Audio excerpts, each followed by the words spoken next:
Ertugrul series کے بارے میں بہت مسئلہ چل رہا ہے، تنازع چل رہا ہے، آپ اس پر کیا کہتے ہیں؟ ارطغرل سیریز کے بارے میں آپ نے سوال کیا، میں ایک بات بتا دوں، الحمدللہ کثیرہ، اسلامی تاریخ میں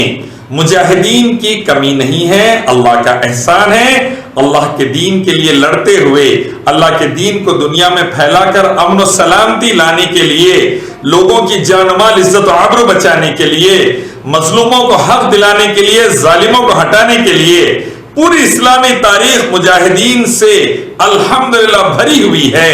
سب سے بڑے مجاہد اور جنرل ہمارے لیے بہترین مثال سید الانبیاء شافی محشر محمد رسول اللہ صلی اللہ علیہ وسلم کی ذات مبارک ہے۔ سب سے ٹاپ کلاس جنرل، سب سے ٹاپ کلاس مجاہد اسلام ہمارے لیے پیارے نبی محمد صلی اللہ علیہ وسلم کی ذات مبارک ہے، جنہوں نے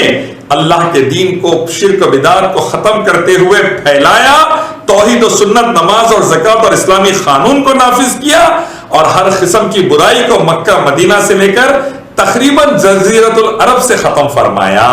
غریبوں کو حق دلایا، معصوموں کو حق دلایا اور ظالموں کو ظلم سے روکا۔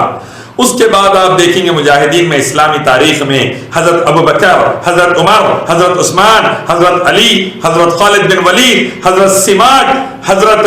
حمزہ، حضرت مصعب بن عمیر رضوان اللہ تعالی اجمعین،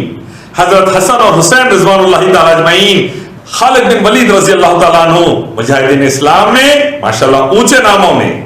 زندگی میں کبھی کوئی جنگ نہیں ہارے، اللہ کے دین کو پھیلایا، شرک بدعت اور حرام کو ختم کیا، توحید و سنت کو نافذ کیا، الحمدللہ۔ مخلوق کی پوجا سے نکال کر یہ مجاہدین نے اللہ کی عبادت کی طرف لوگوں کو لے کر آئے، محمد رسول اللہ صلی اللہ علیہ وسلم کی سنت پر لے کر آئے۔ بے شمار مجاہدین کی لسٹ ہے الحمدللہ، جنہوں نے اپنی جانوں کا نذرانہ پیش کیا، اللہ کے دین کے لیے مال لگایا، وقت لگایا، اور سخت حالات میں توحید و سنت کو پھیلا کر شرک و بدعت اور حرام کو ختم کیا، اللہ کے قانون کو نافذ کیا اور امن و سلامتی کو دنیا میں پھیلایا۔ ساتھ میں آپ دیکھیں گے ہماری تاریخ میں ہم محمد بن قاسم رحمۃ اللہ علیہ، صلاح الدین ایوبی رحمۃ اللہ علیہ، اور ارطغرل غازی بھی رہے ہوں گے، عثمان غازی بھی رہے ہیں، ارطغرل غازی بھی رہے ہیں، عثمانیہ خلافت کا بھی بڑا رول ہے، یہ غازیوں کی بھی کمی نہیں رہی۔ ساتھ میں الحمدللہ حال کے دنوں میں آپ دیکھیں گے پچھلے 200 سالوں میں عبدالعزیز رحمۃ اللہ علیہ، عبدالعزیز رحمۃ اللہ علیہ سعودی عرب کے اندر پورے سعودی میں شرک و بدعت کو ختم فرمایا۔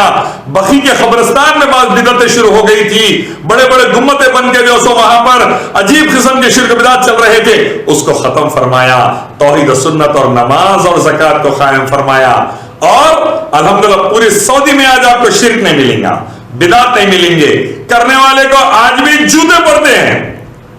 حرمین شریفین آپ جائیں گے انشاءاللہ، نبی صلی اللہ علیہ وسلم کی مسجد کو جائیں گے، کعبۃ اللہ جائیں گے، بقیہ قبرستان کو جائیں گے، ایک اللہ کی عبادت اور محمد رسول اللہ صلی اللہ علیہ وسلم کی سنت ملے گی آپ کو الحمدللہ۔ کوئی شرک و بدعت نہیں، کوئی بابا گنڈے پلیتے تاگے تعویذہ، درگاہوں کے اوپر ناچنے والیاں، درگاہوں کے اوپر آڑے ٹیڑے کام، کچھ نہیں، صرف ایک اللہ کی عبادت، محمد رسول اللہ صلی اللہ علیہ وسلم کی سنت ملے گی آپ کو۔ عبدالعزیز رحمۃ اللہ علیہ بڑے مجاہد گزرے حال کے بھی، میں ان تمام مجاہدین کے لیے دعا کرتا ہوں، اے اللہ تمام مجاہدین جنہوں نے آپ کی عبادت اور محمد صلی اللہ علیہ وسلم کی سنت کو دنیا میں پھیلایا، ان کی مغفرت فرما کر جنت میں اعلیٰ مقام دیجئے، اور ان کے تمام گناہوں کو معاف فرما دیجئے یا رب، ان کے قبروں کو نور سے بھر دیجئے، جو بھی مجاہد اللہ کے دین کے لیے کام کر کے دنیا سے گئے۔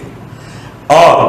آج کی تاریخ میں ارطغرل کے نام پر ڈرامے بنانا، جس میں رومانس ہے، میوزک ہے، جس میں شرک ہے، بدعت ہے، حرام چیزیں چل رہی، یہ مناسب نہیں ہے۔